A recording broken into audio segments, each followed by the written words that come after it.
Welcome back to Health Daily. I'm your host, Dr. J. Today, we have an exciting topic. We will be talking about those side fats. Yes, that's correct. The fat that's on the side of your body, close to your abs, the one that you pinch between your thumb and your finger. You're trying to figure out how to get rid of it. I know you're jiggling it right now or looking at it. We are going to tell you the best way to get rid of the side fats. It's not what you think, so stick to the end. And we will talk. I have Coach O with me today, and he is the expert at getting people in shape. Let's get rolling. How you doing, Coach O? I'm good. How are you? Doing pretty good, man. I'm trying to figure out how to get rid of these side fats. Well, aren't we all, or most people anyway?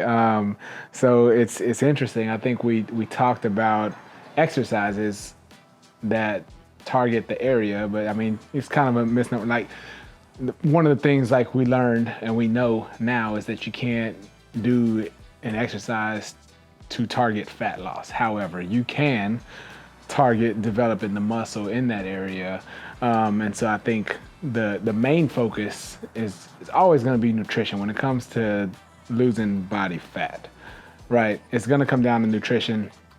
But if we're talking about exercises, like my top 3 exercises to have great looking obliques. Let's just say that, right?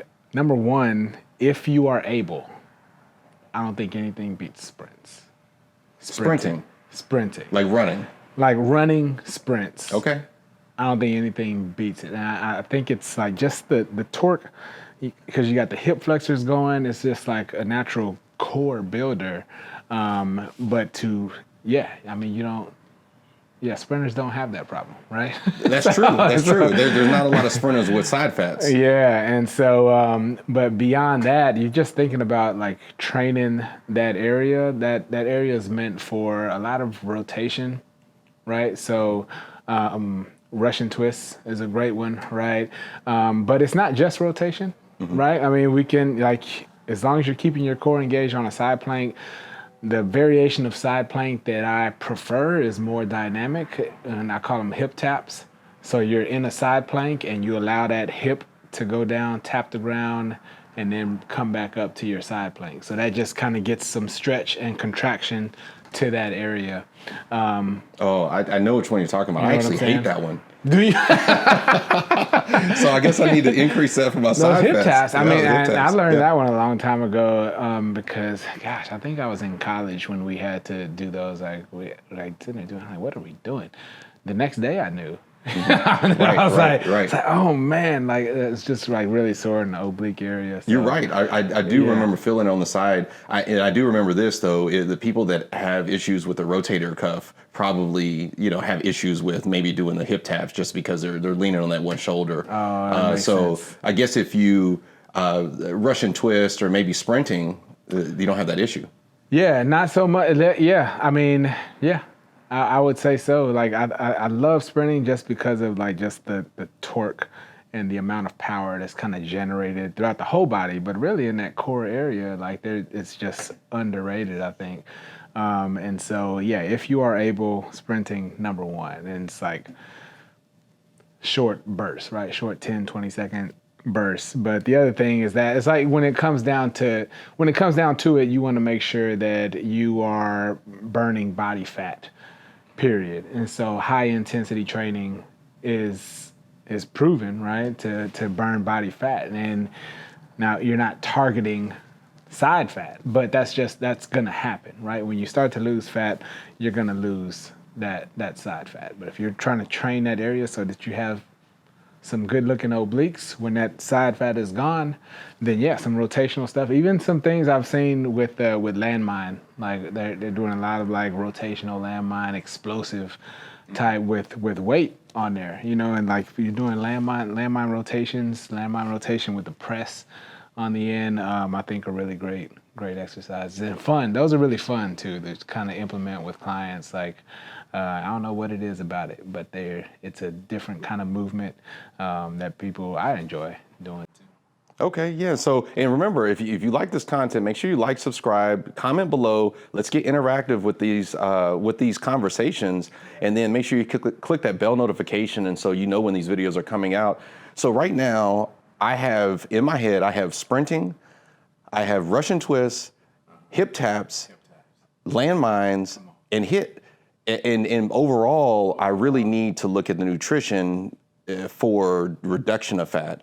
But those will get me started with getting ready. Training and dialed in nutrition, you're gonna get there, right? You're gonna get there. And so and then once, I think those exercises, those specific exercises like Russian twists and hip taps and things like that, those are more like refining pieces to the puzzle, right? But the meat and potatoes of it is gonna be, well, not too many potatoes, right? So it's just like, sweet potatoes. Yeah, sweet potatoes. The meat and sweet good fiber. potatoes. Make sure you're drinking a lot of water. But yeah, it's being dialed in on nutrition and just like work hard work, man, and that high intensity training, and you're well on your way. All right. Well, thank you for that conversation and information. Remember to like, subscribe, comment below. Tell us what you think about these topics.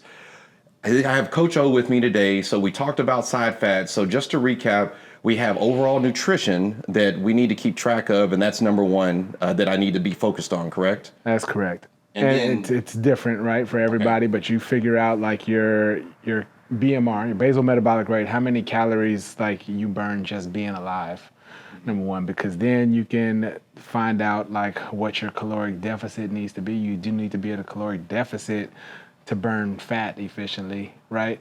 And so not a big deficit, but just make sure that you're at a consistent, something that's not gonna kill you, and then having your macros right. Like how much protein for you is gonna be different for me, right? We're just different size humans, you know what I'm saying? But a good amount, and not only that, I wanna say too, is like, people, when you throw a big number of protein at people, it seems daunting because we just think of protein in one way a lot of times. If we're vegan, then it's just like whatever protein we can get from peas and beans. On the opposite end, like for others, we tend to think of protein just as being meat. It's like, oh, that's a lot of meat. Well, let's combine the two, you know what I mean? So if you can get 2/3 of it from meat, like you're still able to get protein from plants, you know what I mean? True. And so just figuring out those macros, getting plenty of fiber and water.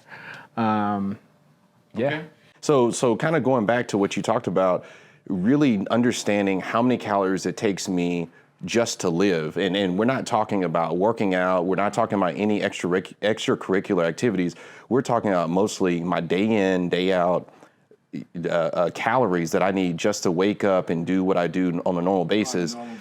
And then look at how many calories that I can take away to be able to reduce fat, but not too many, so I have enough energy to actually do these workouts like a sprint. And it might not be taking any calories away. You might not be you may be calorie neutral when it comes to that, but the deficit comes from the training, right? And so definitely don't want to be taking in more calories than your active calories. You know what I'm saying? So if you're training like that, I mean, unless you're bulking a bodybuilder or something like that and you have specific goals, but not for this topic conversation that we're having right now. Not for side fats. So not, 2 hamburgers after I work out and do the sprinting, and that's probably not good for the side fats. Understandable.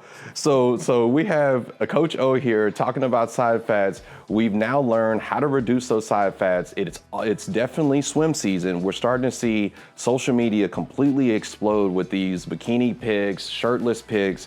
So if you were thinking about taking a trip pretty soon, or just getting ready for the springtime and you're going to be in the pool pretty soon, then this is the video for you, because we're talking about how to reduce these side fats.